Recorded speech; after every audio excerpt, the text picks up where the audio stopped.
Today, we attended to quite a number of patients who had consumed a carcass that had been condemned because of having anthrax.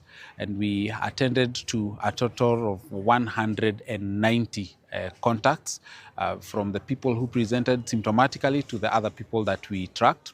Out of the 190 that we managed, 7 of them had symptoms. 2 had symptoms of cutaneous anthrax, and 5 of them had symptoms of what you call gastrointestinal anthrax. So all of them are in stable condition. None of them has needed admission.